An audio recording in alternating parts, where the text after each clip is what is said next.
for watching another episode of Carrollton City Limits Flashback Flicks. We ask if you like these videos that you please like, share, and subscribe to the channel that you're watching it on. This is a way that you can help us continue doing videos like this for you. This happened in 1958 in Farmers Branch, Texas. The community of Farmers Branch, north of Dallas, becomes owner of the Don Showman Memorial Park, dedicated today in honor of a Braniff Airline, a resident of Farmers Branch before he was killed in a plane crash in March. As scouts from Troop 713 prepare to raise the flag, a Braniff airliner flies low overhead in tribute. Showman was a passenger aboard a DC-7 headed for Panama, which crashed in a swamp just after taking off from Miami, Florida airport on March 25th. Don Showman was one of several pilots aboard.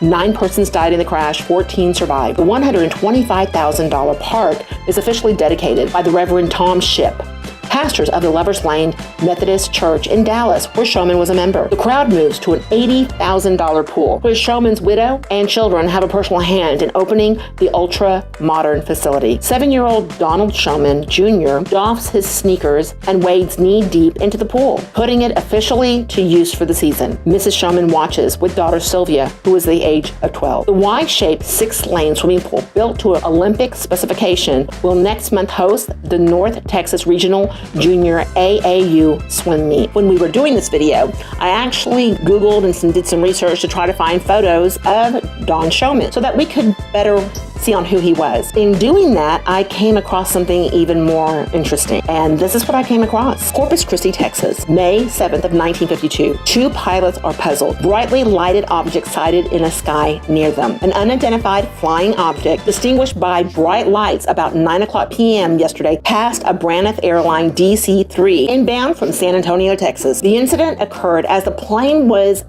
preparing to come into Cliff Mouse Airport. Pilot Bruce Martindale and co-pilot Don Showman emphasized they did not know what they had seen. Both were cautious about describing the entire incident. Apparently, no one else here saw the lights. I wouldn't, underneath any condition, say it was a flying saucer. The 2 men surmised at the time that it was a helicopter. At a distance, it had resembled a rapidly blinking star, they said. Helicopters do not fly at night, a Navy spokesman said today. The Civil Aeronautic Administration control tower here shows no entry concerning a helicopter in this area. Of course, the control tower operator said there could have been one in the area without us noting the fact. Don Showman, the co-pilot, spotted the object first. He said he watched it remain stationary for 2 minutes. The bright light resembled a star on the horizon. He said Martindale's attention was called to the site by Don Showman. The pilot described its first appearance as a very bright, fluttering, blinking star. The light appeared to be blinking about 600 times a minute, he said. Martindale said the light remained stationary for 2 or 3 minutes and then began moving northward, passing them. Distances are hard to estimate at night, Martindale emphasized, but said that the object appeared to be at least an altitude of 5,000 to 8,000 feet and was about over the Naval Air Station base when he first saw it. No great burst of speed was noted by the airplane employees. The object, after hovering over the NASA area, moved off in a generally northern direction. Showman said that the distance between their plane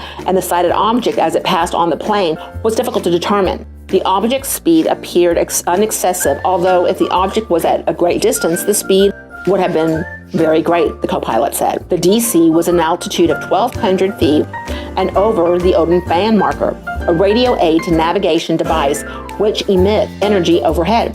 They were not too concerned with the sighting. It did make them a little nervous, thinking at first it was rapidly blinking and then possibly a helicopter. They said they didn't call anyone's attention to it because they were unsure of exactly what to say. No one on board the plane asked them about the occurrence after the flight was over, and they didn't mention it for a couple of days. The incident took 6 or 8 minutes or so. Martindale and Showman today are just wondering what they actually saw. Thank you so much for watching another episode of Carrollton City Limits Flashback Flicks. Again, we ask that you please like, share, and subscribe to the channel that you're watching this on. Until next time, we'll see you later. Thanks, y'all.